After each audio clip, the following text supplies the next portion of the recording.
అయిపోతుంది కదా. ఈ తక్కువకి వచ్చినప్పుడు ఎందుకు కొంటాం?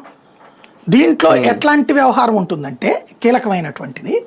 ఫర్ ఎగ్జాంపుల్ ఇదివరకు మన కళ్ళెదురుగుండా మేము కాలేజీలు చదివే టైంలో 92 టైంలోనే కదా పివి నరసింహారావు గారు ఈ సంస్కరణలు తెచ్చింది.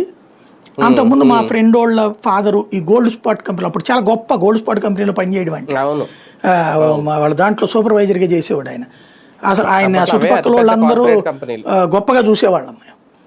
ఎందుకని అప్పుడు ఆ గోల్డ్ స్పాట్ కంపెనీలు అంటే గొప్ప విశేషం అనేటటువంటి ఆ పిల్లలు కూడా తిరుగుతుంటాం కానీ ఇదంతా కూడా అలాంటి కంపెనీలన్నీ కూడా 92లో ఈ సంస్కరణలు తెచ్చిన తర్వాత ఏం చేశారంటే కోకోకోలా ఇండియాలోకి తెచ్చారు.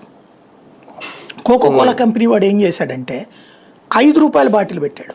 పెట్ బాటిల్ ఇంతే ఉండేది, 5 రూపాయలు. ఇది 350 మిల్లీ లీటర్లు ఉంటే అది 200 ఉంటుంది అనమాట. అందులో యూజ్ అండ్ త్రో తాగి పడేసాడు. ఇవి వచ్చినాయి. ఇది కూడా ఎలా మార్కెట్ చేశాడు, అడ్వర్టైజ్మెంట్లు హీరోలతో పెట్టడం ఇదంతా ఒక ఎత్తు. రెండవది ఓ పెద్ద అడ్వర్టైజ్మెంట్ ఇచ్చాడు.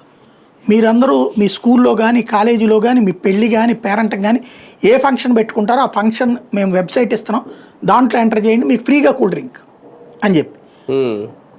దాంతో గోల్డ్ స్పాట్ తీసుకొచ్చి పెట్టుకున్నప్పుడు మేము మా కాలేజీ యానివర్సరీకే ఉంది, మేము మొత్తం అందరం డబ్బులు వేసుకుంటాం కదా. వేసుకున్న తర్వాత లెక్క చూస్తే కూల్ డ్రింకులు దగ్గరగా ఓ 15,000